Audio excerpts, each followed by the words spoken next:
Magsitayo na po ang lahat.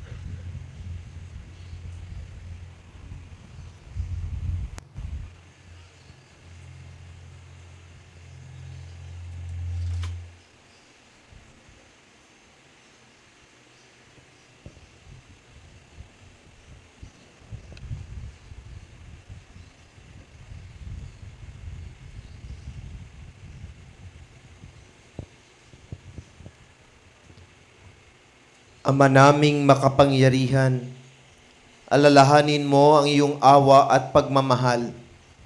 At sa iyong paglingap, gawin mong banal kaming lahat na siyang dahilan kaya't dugoy dumanak mula sa iyong magpakasakit na anak upang pagsaluhin kami sa piging ng pagkabuhay na kanyang itinatag. Bilang aming tagapamagitan, kasama ng Espiritu Santo, magpasawalang hanggan. Amen. Magsiupo po ang lahat.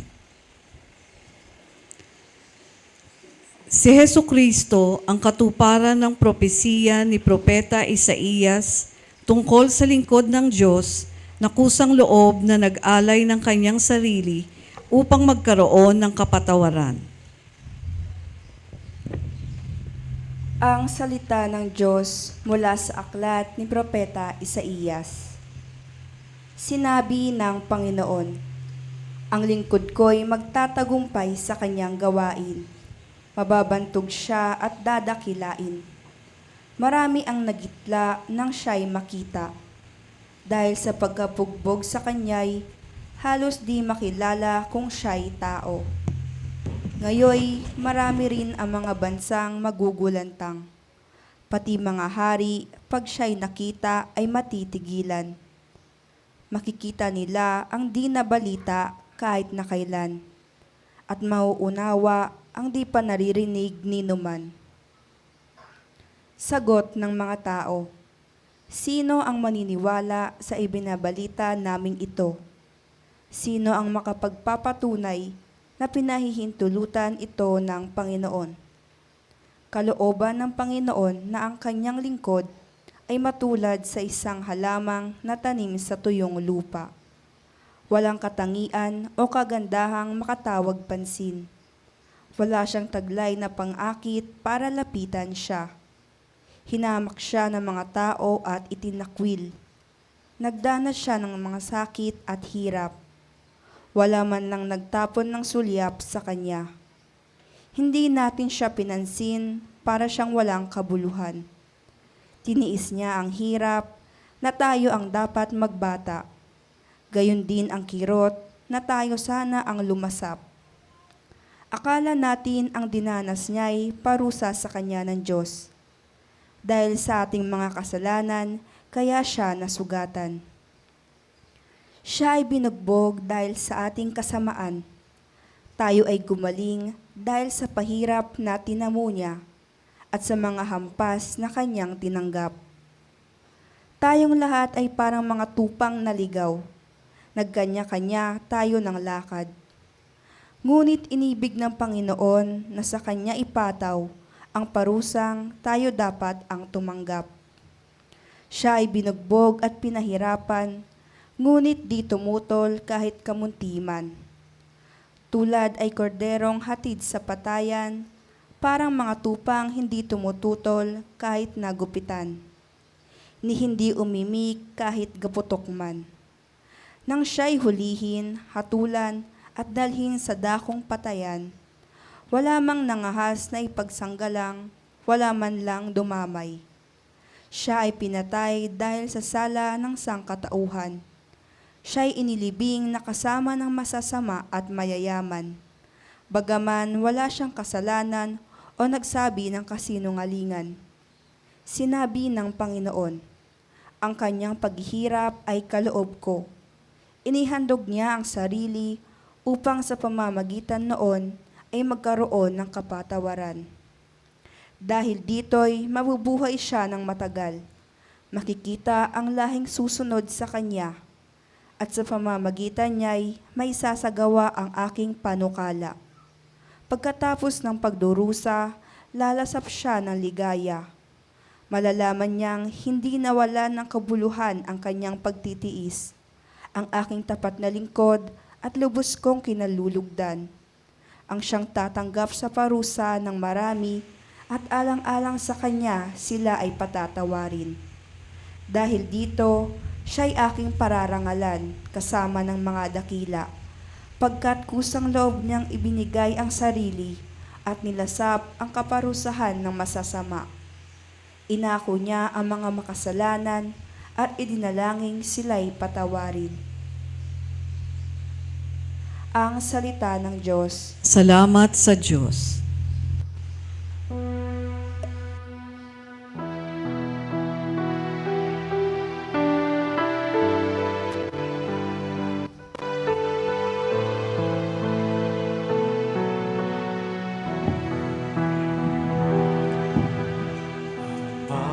Sa mga kamay mo, habilin ko ang buhay ko. Sa mga kamay mo, habilin ko ang buhay ko. Sa iyo, O Poon, ako'y lumalapit upang ingatan mo nang hindi malupit. Sa mga kamay mo, habilin ko'y buhay ko. Tagapagligtas kong tapat at totoo.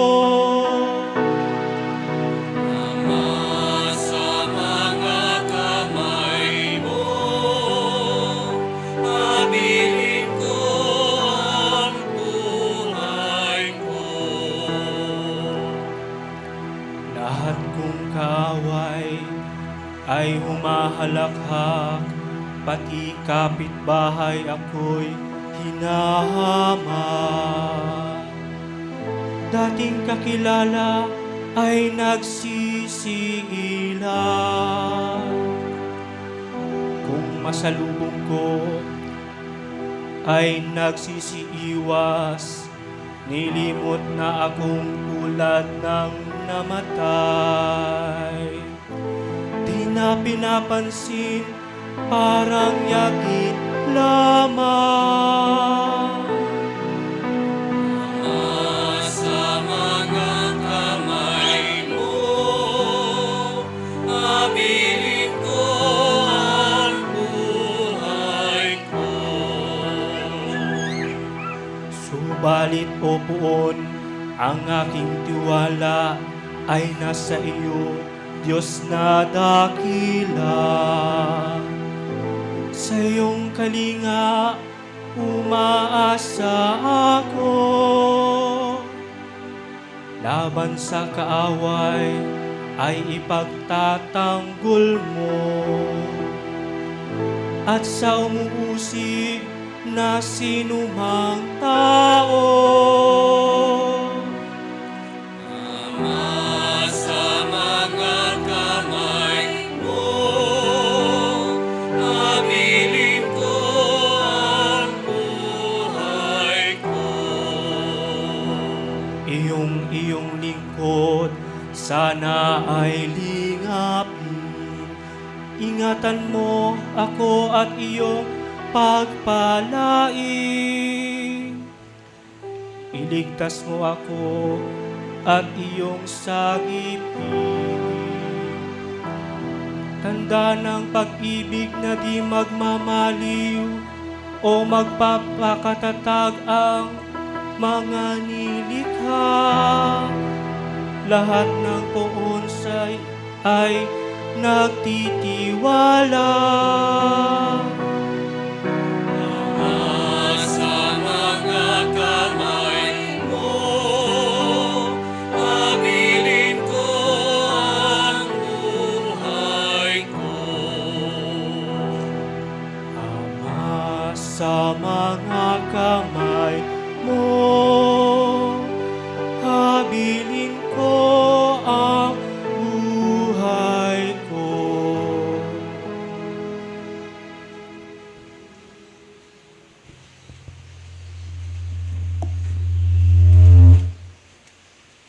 Sapagkat naranasan ni Jesus ang kahinaan, sakit at pagdurusang dinaranas natin, siya'y naging maunawain at mapagkalingang tagapamagitan natin sa Ama. Ang salita ng Diyos sa mga Hebreo. Mga kapatid, magpakatatag tayo sa ating pananampalataya. Yamang mayroon tayong dakilang saserdote na pumasok sa kalingitan sa harapan ng Diyos. Walang iba kundi si Jesus, na anak ng Diyos. Ang dakilang saserdote nating ito ay nakauunawa sa ating mga kahinaan, sapagkat sa lahat ng paraay tinukso siyang tulad natin. Ngunit hindi nagkasala. Kaya't wag na tayong mag-atubiling lumapit sa trono ng mahabaging Diyos at dooy kakamtan natin ang habag at kalinga sa panahong kailangan natin ito. Noong si Jesus ay namumuhay dito sa lupa, siya'y dumadalangin at lumuluhang sumasamo sa Diyos na makapagliligtas sa Kanya sa kamatayan.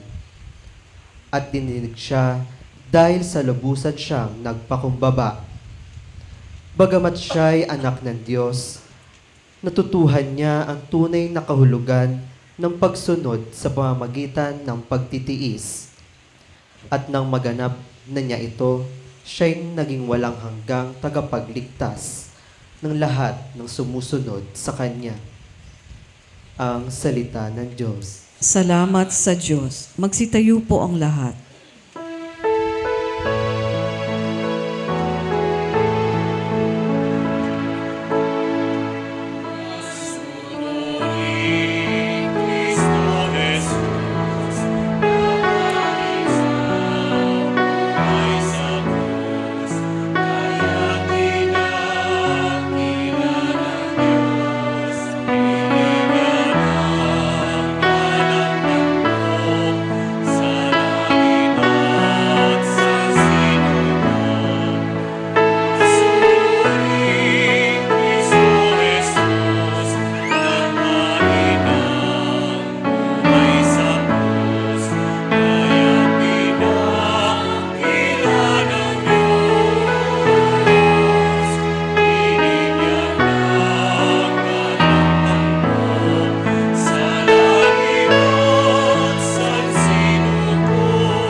Ang pagpapakasakit ng ating Panginoong Hesukristo ayon kay San Juan.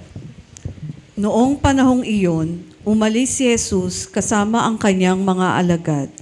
Pumunta sila sa ibayo ng Bati Cedron at pumasok sa isang halamanan doon.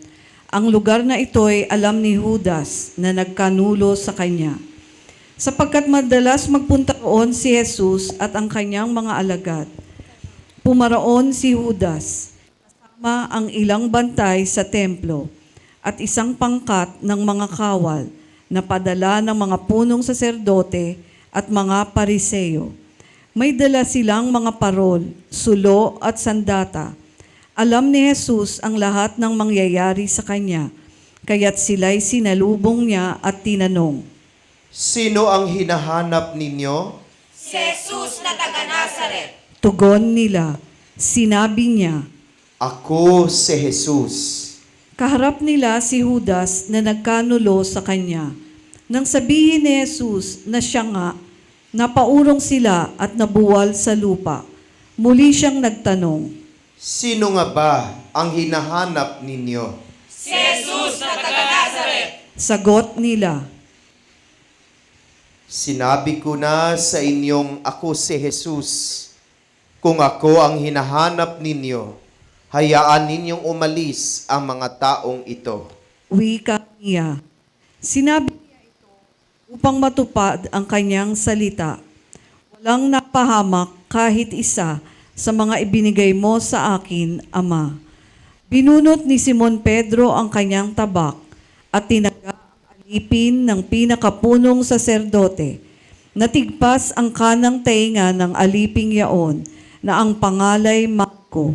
Sinabi ni Jesus kay Pedro, Isalong mo ang iyong tabak Dapat kong inumin ang kalis ng paghihirap na ibinigay sa akin ng Ama. Si Jesus ay dinakip at ginapos ng mga bantay na Hudyo at ng pangkat ng mga kawal sa pumumuno ng kanilang kapitan. Siya'y dinila muna kay Anas na biyenan ni Caifas na pinakapunong saserdote ng panahong yaon. Si Caifas ang nagpayo sa mga Hudyo na mas mabuti para sa kanila na ang isang tao lamang ang mamatay alang-alang sa bayan. Si Simon Pedro at ang isa pang alagad ay sumunod kay Jesus. Kilala ng pinakapunong saserdote ang alagad na ito, kaya't nakapasok siyang kasama ni Jesus sa patio ng bahay ng pinakapunong saserdote. Naiwan naman si Pedro sa labas ng pintuan. Lumabas ang alagad na kilala ng pinakapunong saserdote.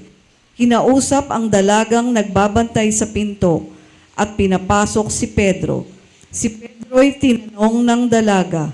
Hindi ba't isa ka sa mga alagad ng taong iyan? Hindi! Sagot ni Pedro. Maginaw noon, kaya't nagpabaga ng uling ang mga alipin at mga bantay at tumayo sa paligid ng siga upang magpainit. Nakihalo si Pedro at nagpainit din. Si Jesus ay tinanong ng pinakapunong saserdote tungkol sa kanyang mga alagad at sa kanyang itinuturo. Sumagot si Jesus. Hayagan akong nagsasalita sa madla. Lagi akong nagtuturo sa mga sinagoga at sa templo ng mga Hudyo. Wala akong sinabing palihim. Bakit ako ang tinatanong ninyo? Ang tanungin ninyo'y ang mga nakarinig sa akin. Alam nila kung ano ang sinabi ko. Pagkasabi nito, siya'y sinampal ng isa sa mga bantay na naroroon. Bakit mo sinasagot ng ganyan ang pinakapupunong saserdote? Tanong niya. Sinagot siya ni Jesus. Kung nagsalita ako ng masama, patunayan mo. Ngunit kung mabuti ang sinabi ko, bakit mo ako sinampal? Si Jesus na nakagapos pa noon ay ipinadala ni Anas kay Caifas, ang pinakapunong saserdote. Samantala, naroon pa rin si Simon Pedro at nagpapainit. Siya'y tinanong nila. Hindi ba't alagad ka rin ng taong iyan? Hindi! Sagot ni Pedro. Tinanong naman siya ng isa sa mga alipin ng pinakapunong saserdote, kamag-anak ng lalaking tinigpasan niya ng tenga.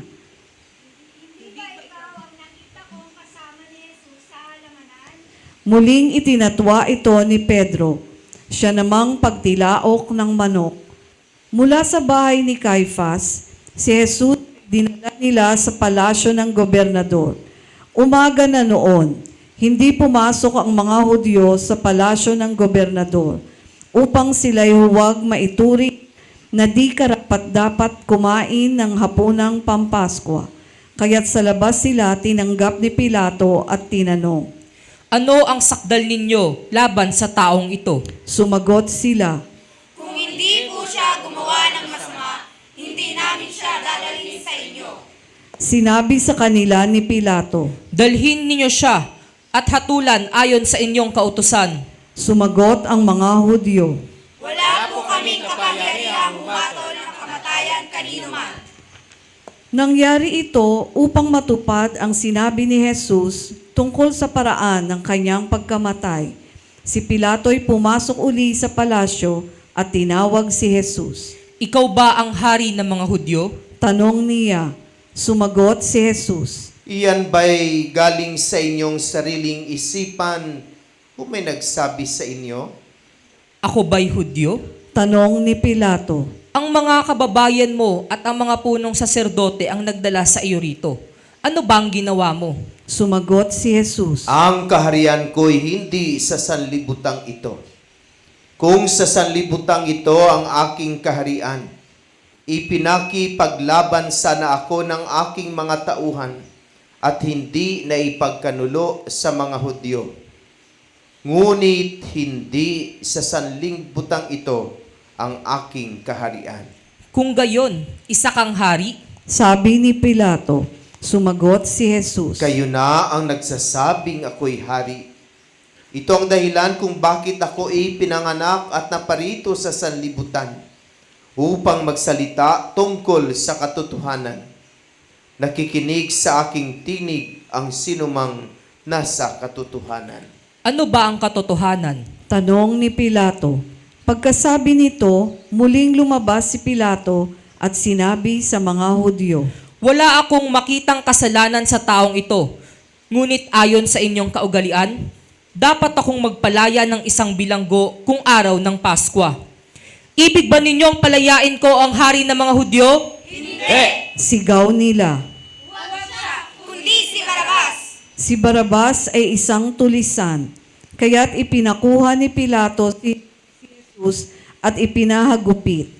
Ang mga kawal ay kumuha ng halamang matinik, ginawang korona at ipinutong kay Jesus. At sinuutan siya ng balabal na purpura. Isa't isa'y lumalapit sa kanya at ang wika. Mabuhay ang hari ng mga Hudyo! At siya'y pinagsasampal. Lumabas uli si Pilato at sinabi sa kanila, Ihaharap ko siya sa inyo upang malaman ninyo na wala akong makitang kasalanan niya. At inilabas si Jesus na may koronang tinik at balabal na purpura. Sinabi sa kanila ni Pilato. Narito ang tao. Pagkakita sa kanya ng mga punong saserdote at ng mga bantay, sila'y sumigaw. Ipako siya sa krus! Ipako sa krus! Sinabi ni Pilato, Kunin niyo siya at kayo ang magpako sa kanya. Wala akong makitang kasalanan niya. sumagot ang mga Hudyo. Ayon sa aming kautusay, nararapat siyang mamatay sapagkat siya'y nagpapanggap na anak ng Diyos. Lalong natakot si Pilato nang marinig ang mga pananalitang ito. Muli siyang pumasok sa palasyo at tinanong si Jesus. Taga saan ka ba? Tumugon si Jesus. Ayaw mo bang makipag-usap sa akin? Ani Pilato. Hindi mo ba alam na maaari kitang palayain o ipapako sa krus? At sumagot si Jesus. Kaya mo lamang magagawa iyan ay sapagkat ipinagkaloob sa iyo ng Diyos ang kapangyarihang iyan. Kaya mas mabigat ang kasalanan ng nagdala sa akin dito. Nang marinig ito ni Pilato, lalo niyang hinangad na palayain si Jesus. Ngunit nagsigawan ang mga tao. Kapag pinalaya mo ang taong iyan, hindi ka kaibigan ni Cesar. Sino man nagpapanggap na hari ay kalaban ng Cesar. Pagkarinig ni Pilato sa pangungusap na ito, inilabas niya si Jesus at siya'y lumuklok sa hukuman sa dakong tinatawag na ang plataporma, Gabata sa wikang Hebreo. Araw noon ng paghahanda sa Paskwa at mag-iikalabindalawa na ng tanghali, sinabi ni Pilato sa mga Hudyo. Narito ang inyong hari. Sumigaw sila. Patayin siya! Patayin! Ipako sa krus! Ipapapako ko ba sa krus ang inyong hari? Tanong ni Pilato. Sumagot ang mga punong saserdote. Wala kaming hari, kundi ang Cesar. Kaya't si Jesus ay ibinigay sa kanila ni Pilato upang ipako sa krus. Kinuha nga nila si Jesus at lumabas siya na pasan ang kanyang krus, patungo sa lugar na kung tawagi dako ng bungo, Golgota sa wikang Hebreo. Pagdating doon, siya'y ipinako sa krus, kasama ng dalawa pa, isa sa gawing kanan at isa sa kaliwa. Sumulat si Pilato ng ganitong pangungusap at ipinilagay sa krus. Si Jesus na taga Nazaret, ang hari ng mga Hudyo. Nasusulat ito sa mga wikang Hebreo, Latin at Griego, at marami sa mga Hudyo ang nakabasa nito, sapagkat malapit sa lungsod ang dakong pinagpakuan kay Jesus. Kaya't sinabi ng mga punong saserdote kay Pilato, Huwag ninyong isulat na hari ng mga Hudyo, kundi sinabi ng taong ito, Ako ang hari ng mga Hudyo. sumagot si Pilato. Ang naisulat ko'y naisulat ko na. Nang maipako na ng mga kawal si Jesus, kinuha nila ang kanyang kasuotan at pinaghati-hatian ng apat. Kinuha rin nila ang kanyang tunika. Ito'y walang tahi at hinabi ng buo mula sa itaas hanggang sa ibaba. Nag-usap-usap ang mga kawal. Huwag nating punitin ito. Magsapalaran na lamang tayo para malaman kung kanino ito mauuwi. Nangyari ito upang matupad ang sinasaad sa kasulatan. Pinaghati-hatian nila ang aking mga kasuotan, at ang aking damit ay kanilang pinagsapalaran. Gayon nga ang ginawa ng mga kawal. Nakatayo sa tabi ng krus ni Jesus ang kanyang ina at ang kapatid na babae nitong si Maria, na asawa ni Cleopas. Naroon din si Maria Magdalena. Nang makita ni Jesus ang kanyang ina at ang minamahal niyang alagad sa tabi nito, kanyang sinabi, Babae, narito ang iyong anak. at sinabi sa alagad, Narito ang iyong ina. mula noon, siya'y pinatira ng alagad na ito sa kanyang bahay. Pagkatapos nito, alam ni Jesus na naganap na ang lahat ng bagay, at bilang katuparan ng kasulatan ay sinabi niya, Nauuhaw ako. may isang mangkok doon na puno ng maasim na alak, at itinubog nila irito ang isang espongha. Ikinabit sa sanga ng isopo at idiniit sa kanyang bibig. Nang masipsip ni Jesus ang alak, ay kanyang sinabi. Naganap na. Iniyukayok niya ang kanyang ulo at nalagot ang kanyang hininga. Magsilud po tayo at sandaling manahimik.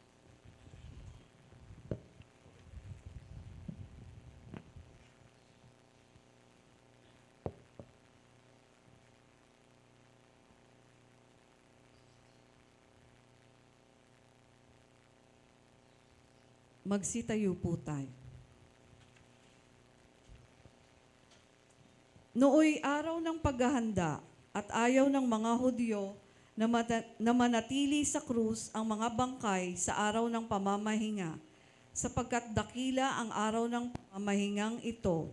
Kaya tiniling nila kay Pilato na ipabali nito ang mga binti ng mga ipinako sa krus at alisin doon ang mga bangkay. Naparoon nga ang mga kawal at binali ang mga binti ng dalawang ipinakong kasabay ni Jesus. Ngunit pagdating nila kay Jesus at makitang patay na siya, hindi na nila binali ang kanyang binti. Subalit inulos ng sibat ng isa sa mga kawal ang tagiliran ni Jesus, at biglang dumaloy ang dugo at tubig. Ang nakakita nito ang nagpapatotoo. Tunay ang kanyang patotoo, at alam niyang katotohanan ang sinabi niya upang kayo'y maniwala.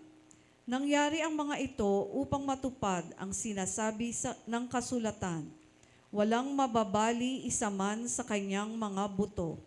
At sinabi naman ng ibang bahagi ng kasulatan, pagmamasdan nila ang kanilang inulos.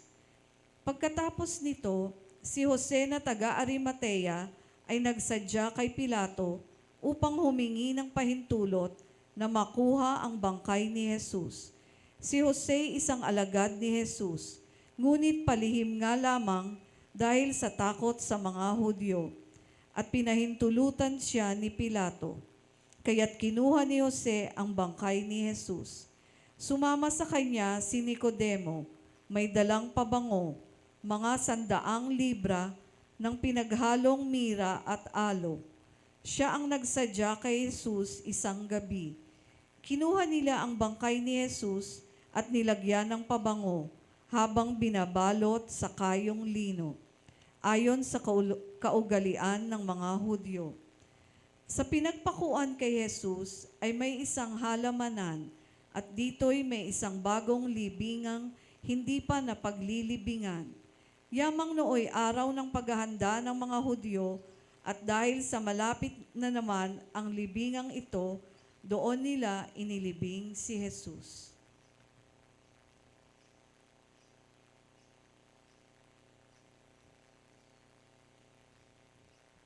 Ang mabuting balita ng Panginoon. Pinupuri ka namin, Panginoong Hesukristo. Magsiupo po tayo.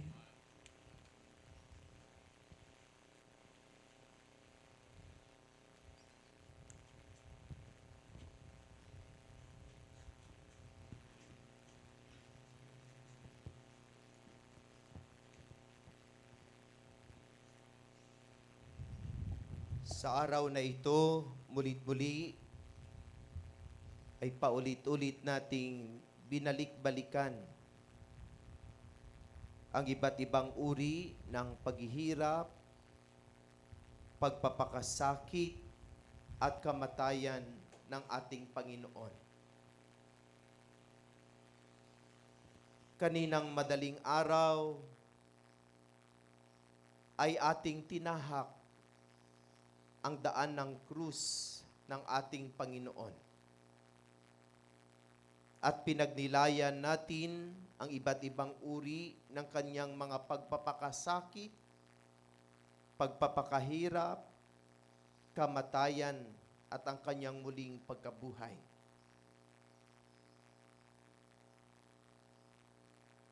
Kaninang tanghali, muli ay narinig natin ang katapusang 7 huling wika ng ating Panginoon bago siya malagutan ng kanyang hininga.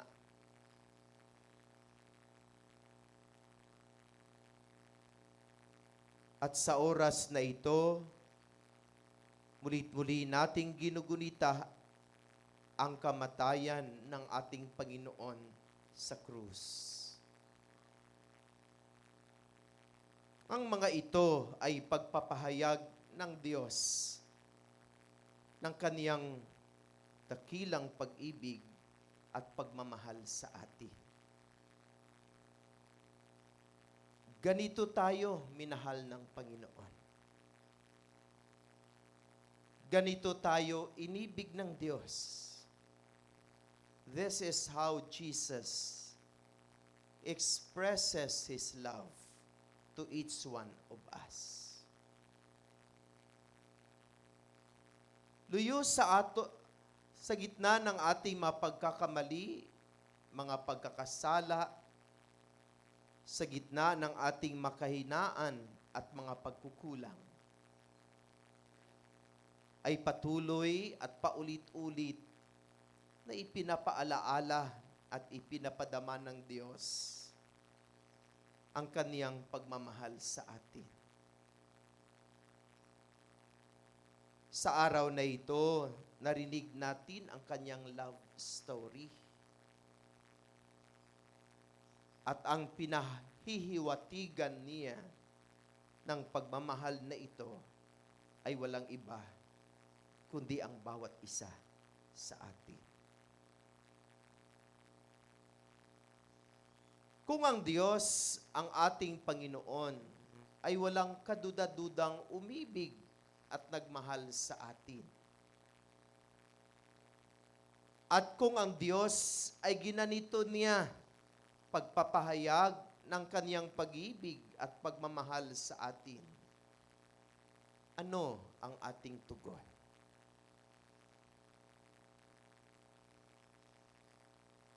Kung si Jesus ay tila bagang sinasabi niya sa atin, mahal na mahal ko kayo,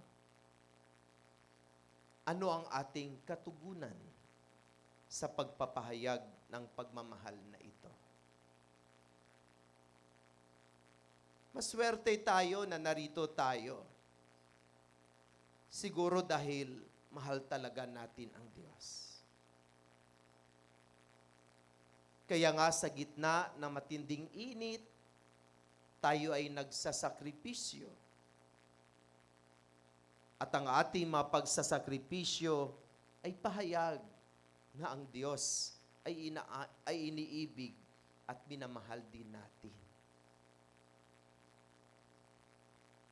Subalit, ito lang ba ang nagmamahal sa Kanya?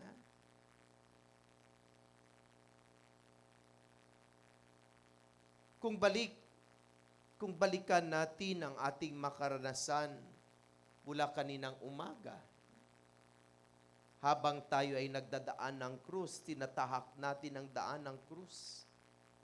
At pinagninilayan natin ang mga iba't ibang uri ng paghihirap sa atin ng Panginoon.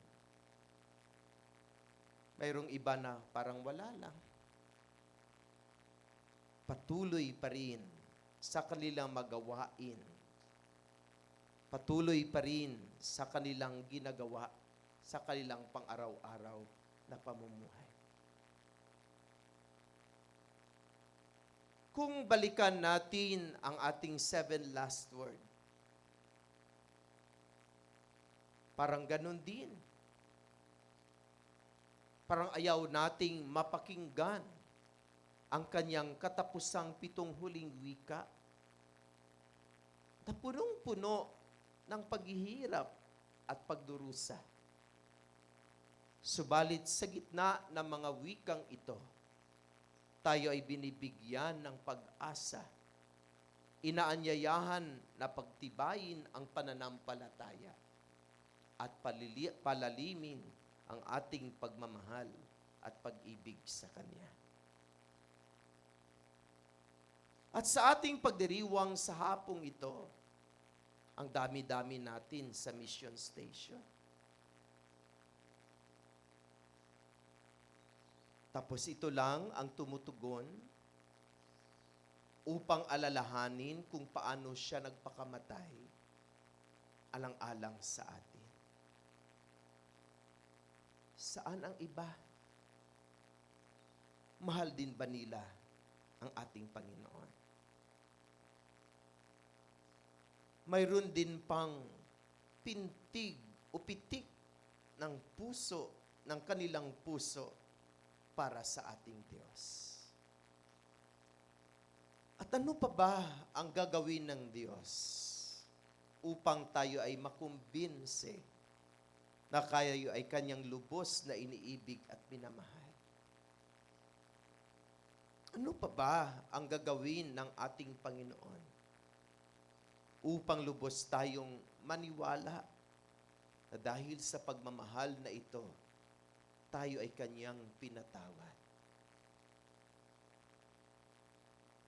Mga minamahal na kapatid, sa pagdiriwang natin ng kamatayan ng ating Panginoon, mulit-muli ipinaalaala sa atin ng Diyos kung paano niya tayo minahal at kung paano niya tayo inibig. Kung sa ating sigurong karanasan, parang masabi natin ang tanga-tanga ng pag-ibig na ito. Subalit sa gitna ng katangahang pag-ibig na ito, ay patuloy na ipinamalas ng Diyos ang pag-ibig na ito. Dahil sa pamagitan ng pag-ibig na ito, ay maging karapat-dapat tayo sa ganap na kaligtasan na Kanyang ipinangako sa bawat isa sa atin. Muli, mga minamahal na kapatid, sa araw na ito, ipinapahayag ng Diyos ang Kanyang dakilang at pag-ibig at pagmamahal sa atin. Tila bagang sinasabi niya sa atin, minamahal ko kayo, kaya nga inialay ko ang aking buong buhay.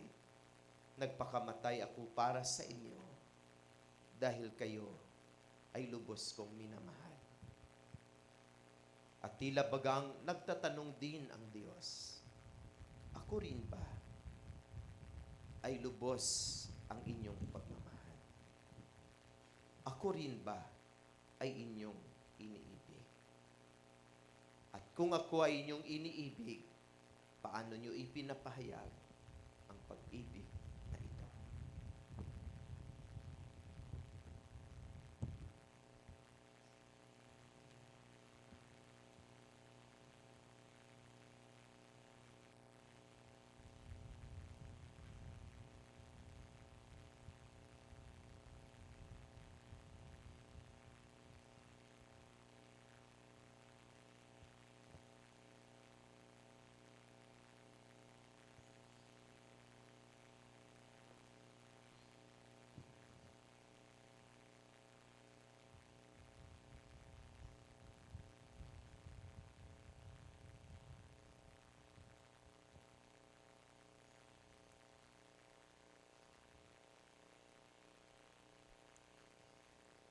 Para sa banal na simbahan, magsitayo ang lahat.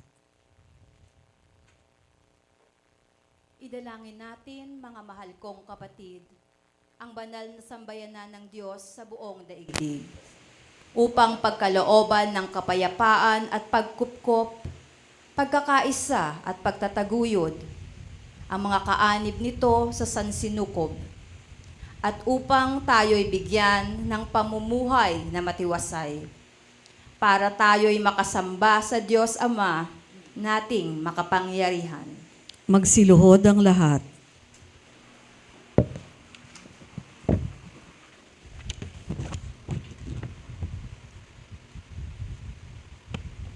Ama naming makapangyarihan, sa katauhan ng anak mong si Kristo, ipinahayag mo ang iyong kadakilaan sa lahat ng mga tao. Lingapin mo ang iyong maginagawa dahil sa pag-ibig, upang ang iyong sabayanang laganap sa buong daigdig ay mamalaging matatag sa pananampalatayang iyong bigay para sambahin ang banal mong ngalan sa pamamagitan ni Jesucristo kasama ng Espiritu Santo, magpasawalang hanggan.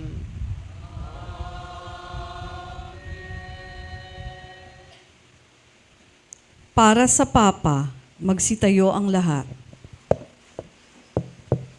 Idalangin natin ating banal na Papa na si Francisco, na hinirang ng Diyos sa hanay ng mga tagapangasiwa upang kanyang bigyan ng kalusugan at mahabang buhay para sa kapakanan ng kanyang banal na sambayanang ipinagkatiwala para paglingkuran. Magsiluhod ang lahat.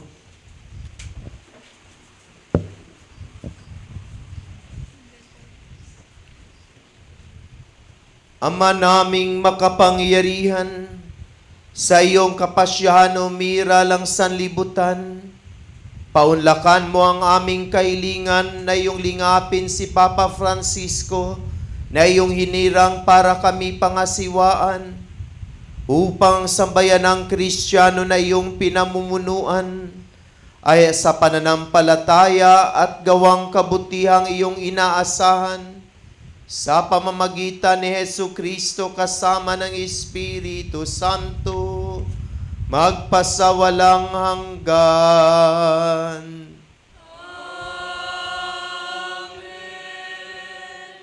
Para sa kaparian at lahat ng kaanib ng simbahan, magsitayo ang lahat.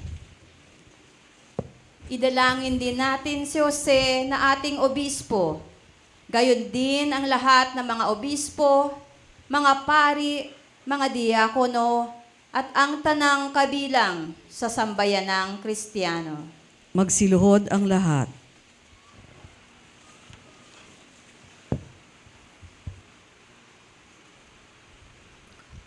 Ama naming makapangyarihan, ang iyong Espiritu ay nagpapabanal at nagtataguyod sa buong simbahan.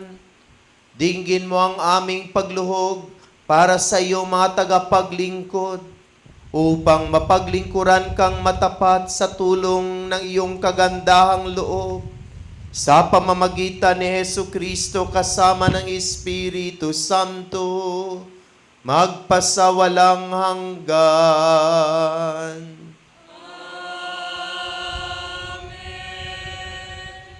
Para sa mga inihahandang tao sa pagbibinyag, magsitayo ang lahat. Idalangin din natin ang mga inihahandang tao sa pagbibinyag upang ang kanilang kalooban ay makatugon sa pagtawag ng Diyos Ama nating makapangyarihan. Para sa tubig ng binyag, sila'y muling maisilang sa ikapagpapatawad ng lahat ng kasalanan at sa ikapagkakamit ng pakikisalo kay Jesus na poong mahal. Magsiluhod ang lahat.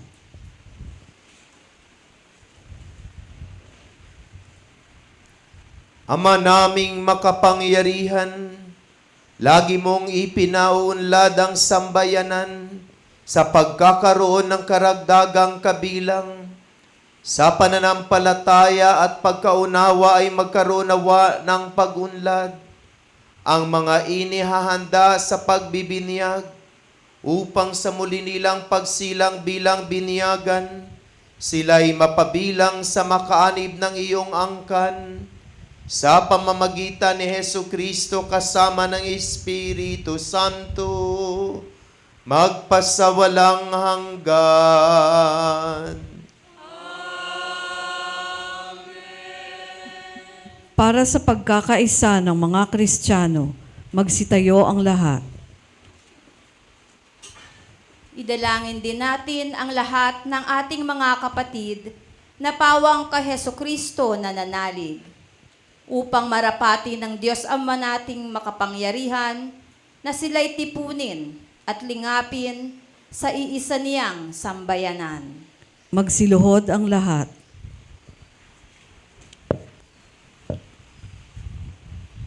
Ama naming makapangyarihan, tinitipon mo ang mga nawalay at tinatangkilik mo ang mga nagkakatipon sa iyong sambayanan.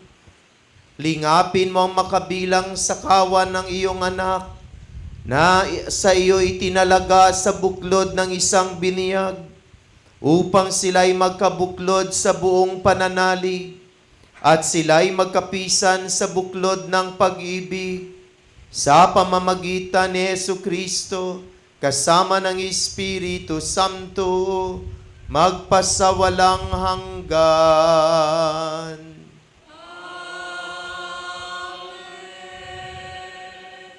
Para sa mga Hudyo, magsitayo ang lahat. Idalangin din natin ang mga Hudyo na unang pinagpahayagan ng Diyos na totoo, upang ipagkaloob niya sa pag-ibig sa kanyang ngalan. Sila ay umunlad sa pagiging matapat sa kanyang tipan. Magsiluhod ang lahat.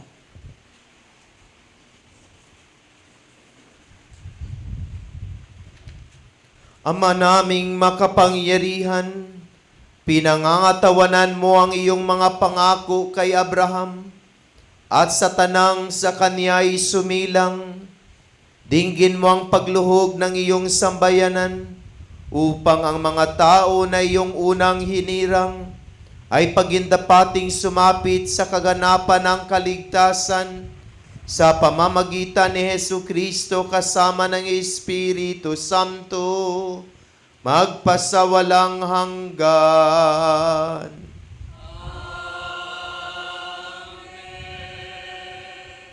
Para sa mga di sumasampalataya kay Kristo, magsitayo ang lahat. Idalangin din natin ang tanang hindi pa sumasampalataya kay Kristo, upang tahakin nila ang landas ng kaligtasan na nililiwanagan ng Espiritu Santo. Magsiluhod ang lahat.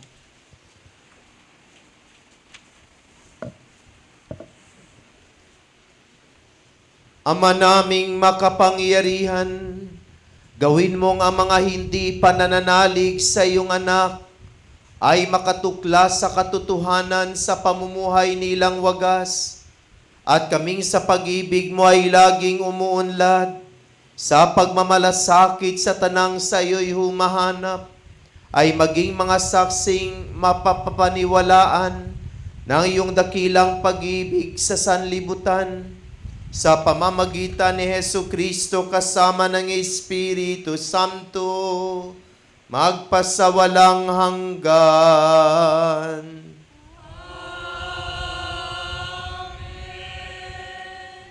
Para sa mga hindi pa sumasampalataya sa Diyos, magsitayo ang lahat.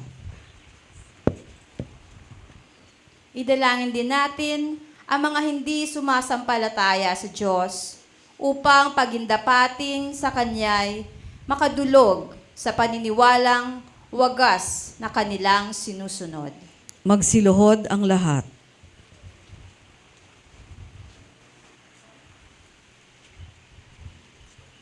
Ama naming makapangyarihan, nilikha mo ang lahat ng tao upang lagi kang hanapin At pag natagpuan kay masiyahang walang maliw, ipagkalob mong kahit may mga di ka nais-nais na balakid, mabanaagan pa rin ng tanan ang mga pahiwatig ng iyong pag-ibig, at matanggap nito ang magawang kabutihan ng mga sumasampalataya bilang kaakit-akit sa katibayan na ikaw ang Diyos na totoo at amang aming pinanggalingan sa pamamagitan ni Hesu Kristo kasama ng Espiritu Santo, magpasawalang hanggan.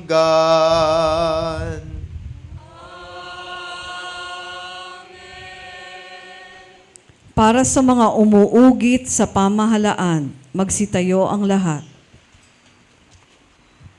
Idalangin natin ang mga may tungkuling maglingkod sa bayan at umuugit sa ating pamahalaan upang ang kalooban nila ay itaguyod ng Amang may kapal, alinsunod sa kanyang kinalulugdan, sa ikipagkakamit ng kapayapaan at kalayaan ng tanan. Magsiluhod ang lahat.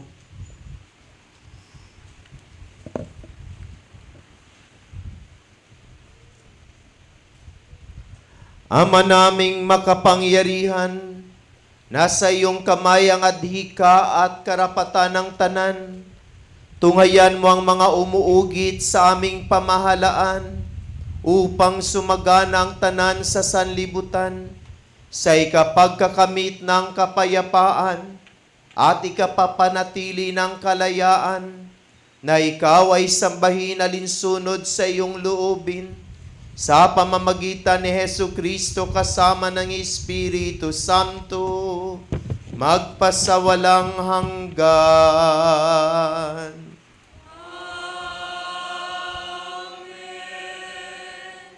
Para sa mga may tanging pangangailangan, magsitayo ang lahat. Idalangin natin, mga kapatid, sa Ama nating makapangyarihan, na ang sanlibutan ay maibsan ng tanang katiwalian. Ang mga karamdaman ay malunasan. Ang kagutuman ay maparam. Ang mga nasa piitan ay lumayang tuluyan. Ang mga naaapi ay mahango sa kawalang katarungan. Ang mga naglalakbay ay maluwalhating sumapit sa paroroonan. Ang mga nasa ibang bansa ay makauwi sa kanilang bayan. Ang mga may sakit ay magkamit ng kagalingan. At ang mga nag-aagaw buhay ay matiwasay na mahimlay. Magsiluhod ang lahat.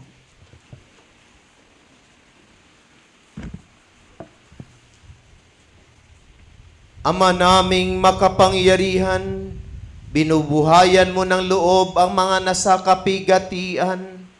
Pinatatag mo ang mga may mabigat na pinapasan. Paunlakan mo ang makahilingan na madumaraing dahil sa maraming mga pinagtitiisan, upang bawat nasa kagipitan ay magkamit ng kasiyahang madama ang iyong pagmamahal sa pamamagitan ni Hesu Kristo kasama ng Espiritu Santo, magpasawalang hanggan.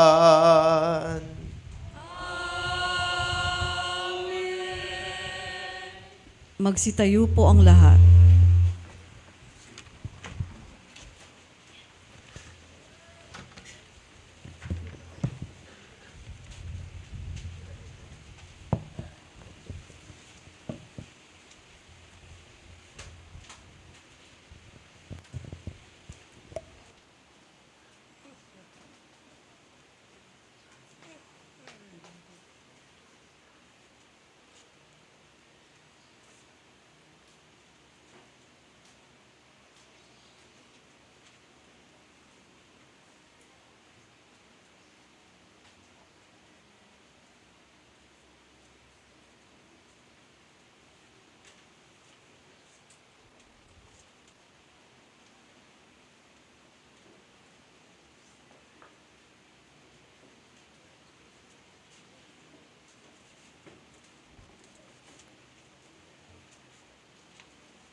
Ito ang kahoy ng krus.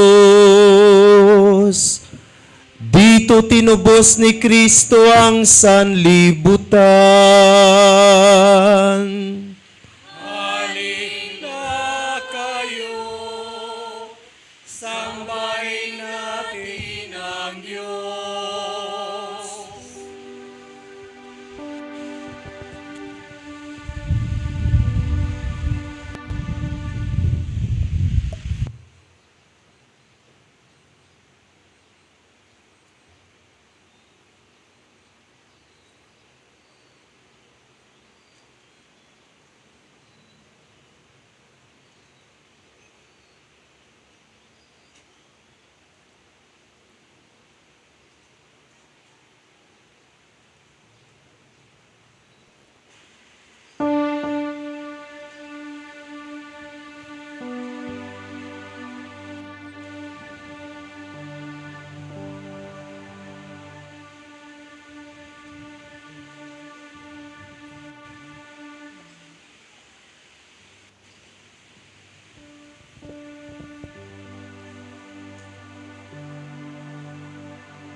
Ito ang kahoy ng krus.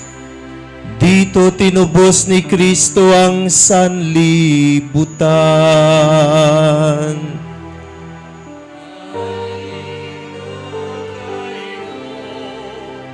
Sambahin natin ang Diyos.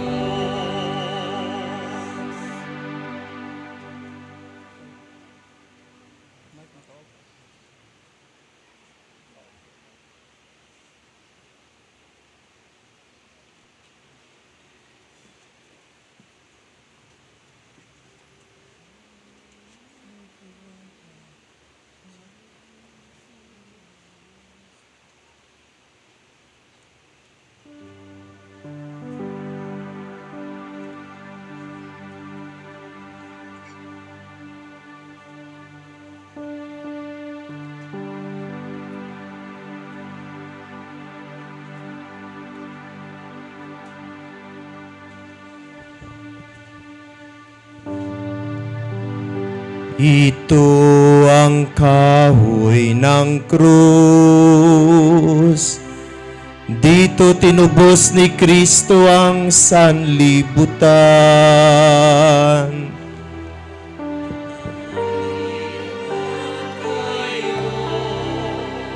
Sambahin natin ang Diyos.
Tumayo po tayong lahat.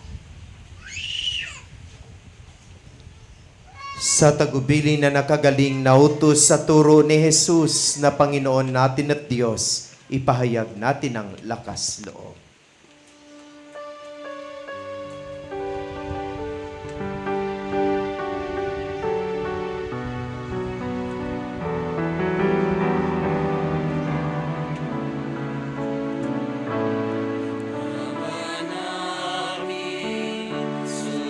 Sumasalangit ka, sambahin ang ngalan mo. Mapasa amin ang kaharian mo. Sundin ang loob mo. Dito sa lupa, para ng sa langit.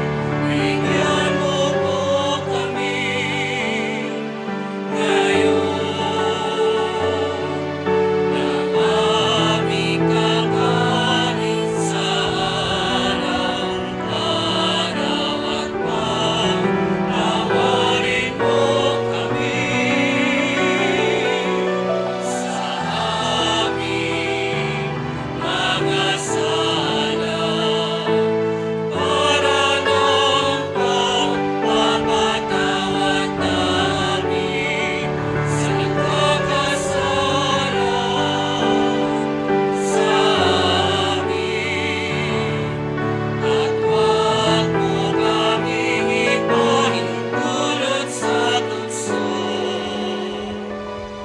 At iadya mo kami sa lahat ng masama.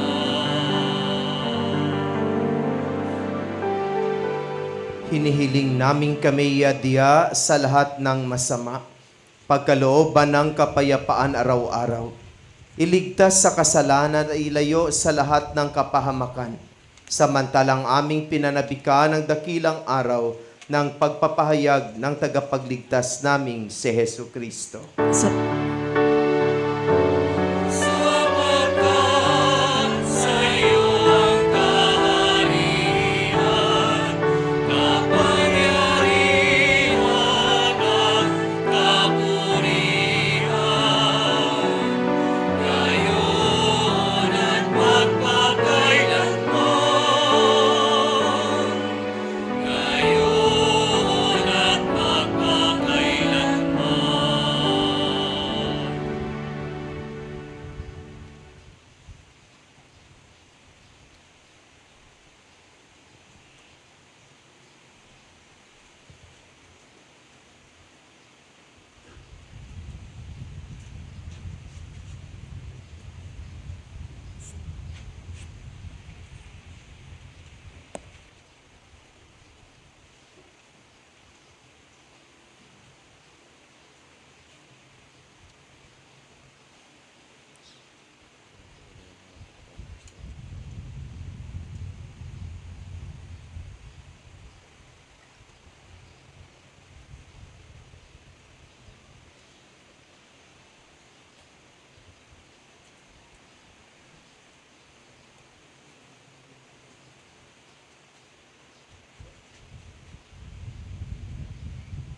Ito ang kordero ng Diyos, ito ang nag-aalis na makasalanan ng sanlibutan. Mapalad ang mga inaanyayahan sa kanyang piging. Panginoon, hindi ako karapat-dapat na magpatuloy sa iyo, ngunit sa isang salita mo lamang ay gagaling na ako.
Ika'y mahalaga sa aking mga mata. Minamahal kita.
Magsitayo po ang lahat.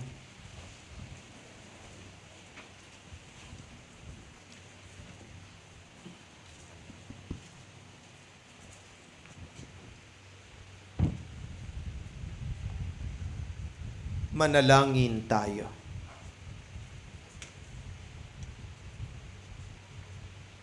Ama naming mapagmahal, pinapakinabang mo kami sa banal na pagkamatay at pagkabuhay ni Kristo. Panatilihin mo sa amin ang ginanap ng iyong dakilang pag-ibig upang kami makapamuhay ng matapat sa pakikisalo sa dulo mong pagliligtas sa pamamagitan ni Hesu Kristo kasama ng Espiritu Santo magpasawalang hanggan. Amen. Ama naming bukal ng pagpapala, ang iyong pagbabasbas ay manaog nawang masagana sa iyong sambayanang gumanap ng paggunita ng pagkamatay ng iyong anak na siyang pagkabuhay ng nagtitiwala. Ang iyong pagpapatawad ay sumapit nawa sa tanan. Ang iyong pakikisamang maasahan ay iyong ibigay. Ang pananampalatayang banal naway maging matibay. Ang kaligtasang walang maliw ay patatagin mong lubusan. Sa pamamagitan ni Hesu Kristo, kasama ng Espiritu Santo, magpasawalang hanggan. Amen. Isusunod natin kaagad ang ating pagpuprosesyon ng Mother Dolorosa at ng Santo Entierro.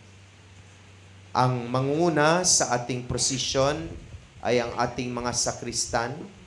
Sunod ang tricycle na mayroong sound system. Sunod ang imahin ng Santo Entierro. Sunod ang imahin ng Mahal na Birhen Maria. Sunod tayong lahat ng mga tao. At habang tayo naglalakad, tayo ay manalangin. Ang rota ng ating prosesyon ay dito po tayo sa way ng Exit, papunta po sa Kalibaha, tapos papunta po doon sa Champaka, tapos punta po tayo ng Baisa Road, tapos ng Quireno Highway, tapos punta po tayo ng Leyland Drive, papasok tayo ng Leyland Drive, tapos papasok tayo ng Eternal Garden, tapos lalabas tayo sa grand entrance ng Eternal Garden, tapos dadako tayo sa Riparo Road, tapos lalabas tayo doon sa Baisa Road, tapos papasok ng entrance ng Bayanihan, tapos pabalik po dito sa ating Woodcraft Chapel.